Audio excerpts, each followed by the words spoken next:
할렐루야. 매일 느끼지 못해도 봄이 서서히 오고 있듯이 우리가 느끼지 못한 때에도 매일 우리와 함께 하신 하나님께 감사의 마음을 표현할 수 있는 하루가 되기를 소망하며 하루 30분 예배를 하나님 앞에 드리도록 하겠습니다. 3월 4일 우리에게 주시는 하나님의 말씀은 레위기 4장 1절부터 12절까지의 말씀입니다. 여호와께서 모세에게 말씀하여 이르시되 이스라엘 자손에게 말하여 이르라.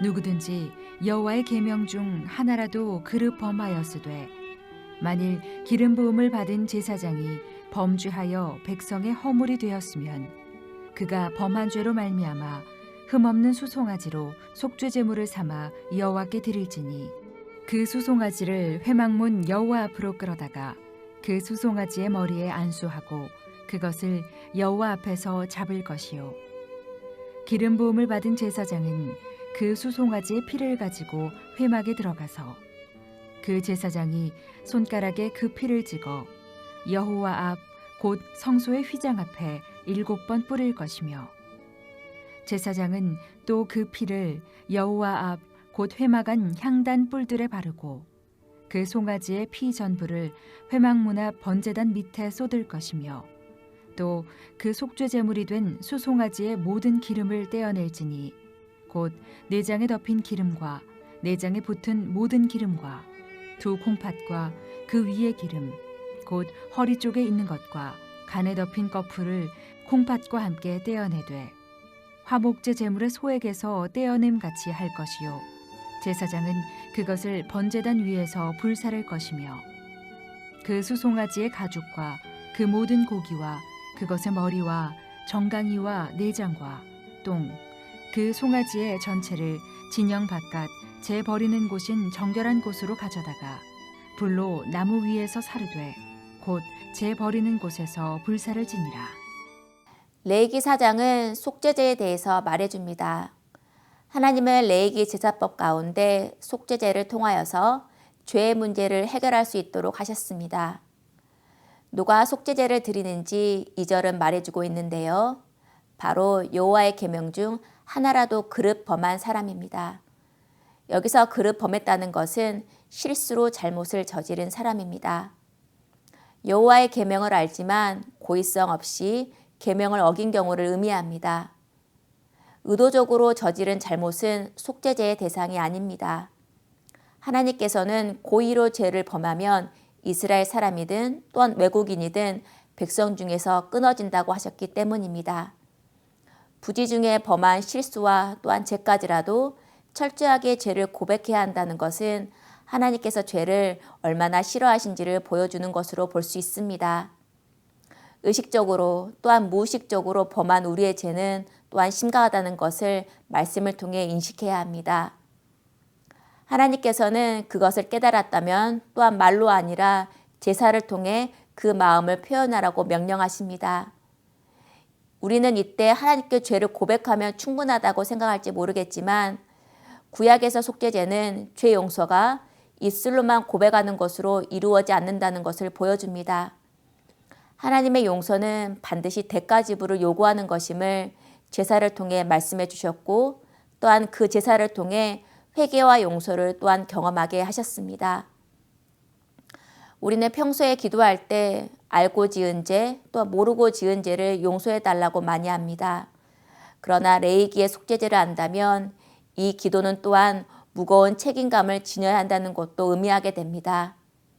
우리가 모르고 지은 죄도 레위기의 말씀을 비춰본다면 하나님께 용서를 구하는 것뿐 아니라 그에 반하는 제물을 드려야 했기 때문입니다. 그러므로 우리는 하나님이 주시는 용서를 가볍게 여기지 않고 무겁게 여기며 또한 그에 따른 책임감 있는 삶으로 하나님 앞에 보여드려야 하겠습니다.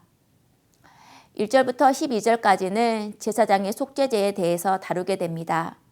번제와 소제와 화목제가 자발적인 제사였다면 속죄제는 의무적인 제사인 것입니다. 하나님과 이웃에게 잘못한 일이 있으면 그 일을 깨닫고 제사장이나 회중의 경우에는 수송아지를 제물로 드리게 했습니다. 또한 그 밑에 족장과 평민의 경우에는 순염소와 암염소 또 어린 암양을 바쳐야 했습니다. 하나님은 영향력 있는 사람일수록 더 비싼 제물을 요구하셨던 것을 볼 수가 있습니다. 또한 제사장이나 회중을 위한 속죄제에서는 피를 성소로 가져가 성소 휘장에 뿌리고 향단에 바르게 됩니다. 속죄제에 사용된 제물은 화목제와 같이 콩팥과 기름과 간을 번제단에서 불사르지만 한 가지 다른 점이 있습니다. 번제도 가죽을 남기고 태웠지만 속죄제는 단 하나도 남기지 않고 태운다는 점입니다. 또한 제사장의 속죄제 때에는 성소에서 그 피를 뿌린다는 것은 하나님께 드리는 제사에 제사장의 죄가 오염이 될 수 있었다는 것을 의미합니다. 제사장이 비록 실수로 죄를 저질렀다 하더라도 그 영향력이 예배와 또한 공동체 전체에 미칠 수 있었기 때문입니다. 이는 제사장의 책임과 의무가 막중하다는 뜻이기도 합니다. 이를 오늘날 교회로 비춰볼 수 있습니다. 오늘날 제사장을 예배를 인도하는 교회의 사역자라고 생각한다면 교회 안의 사역자들은 자신들이 저지른 죄의 책임을 통감해야 한다는 것입니다. 매일 말씀에 따라 거룩함을 비추려고 하지 않으면 금세 마음이 죄로 스며드는 것이 바로 사역자임을 깨닫습니다. 그러므로 성도 여러분, 교회 사역자를 위해 또한 맡은 봉사자들을 위해 함께 기도해 주시길 바랍니다. 또한 사역자뿐 아니라 봉사자와 교회 안에서 맡은 역할이 클수록 죄의 영향력을 더 커질 수밖에 없다는 것 또한 우리가 기억해야 하겠습니다. 교회 봉사자는 어린아이에서부터 또한 신앙을 시작하는 분들과 성도들에게 영향을 끼칠 수 있다는 책임감과 또한 겸손한 마음으로 하나님과 성도들 앞에 무겁게 서야 함도 잊지 않아야 하겠습니다. 하나님께서는 속죄제를 통하여서 부지 중에 저지른 죄에 대해서도 용서를 구하고 또 용서를 받을 길을 열어놓으셨습니다.